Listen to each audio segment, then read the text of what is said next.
各位乡亲，大家好，新年快乐！欢迎收看华视在地新闻，我是齐英银。新闻一开始来关心这个华航的问题。今仔日是华航技术罢工的第4天，桃园机场华航柜台透早5点到40个人伫遐排队等候补，这人数是罢工4天来上济一天。有人客怨叹华航无提早通知，嘛无妥善安排转机的代志，和地勤的人员真正是有苦难言，有话是无地讲。啊，罢工什么时阵会结束？ 这个唔知影，下晡5点的时，华航甲工会将伫交通部展开第2摆协商。这个疲劳驾驶工时的问题，依然是一个重点。4号、5号、6号的。说要转国泰的跟我来好吗？我刚刚在8号那边跑老半天，你叫我来这边跑，结果那边我来排说，刚刚8号那边已经有拿单要转国泰，那我就傻傻在这边等。 等几步也未排到，华航的人客就开始骂，地勤人员嘛是真艰苦。罢工第4天，桃园机场华航柜台，透早5点到40个人伫遮排候补。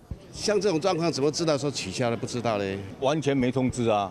昨天打了一整个下午的电话都打不进来，不像一个民主国家的一个行为，由航空公司协调，而不是由这些乘客人员每一个人排队来这边来协调，这就不对了。我觉得他们在过年期间这样子不太好吧，就是为了他们的利益，然后我们这边就是这些旅客都跟着无故遭殃。不管是团客还是散客哈，基本上都是在食宿、交通方面，这2大项实报实销，但是他们在散客部分会有一个 total 不超过$250的一个限制啊。 目前罢工机数超过600个人，不过过年运输高峰期已经过啊。目前9成华航会使家己处理，剩了1成就安排其他航空公司倒载。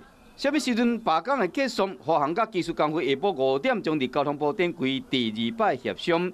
头1摆协商，因为疲劳驾驶工时超未平，第2摆协商敢法度有一个结果。交通部希望讲罢工的风波赶紧结束，唔通去影响到民众的权益。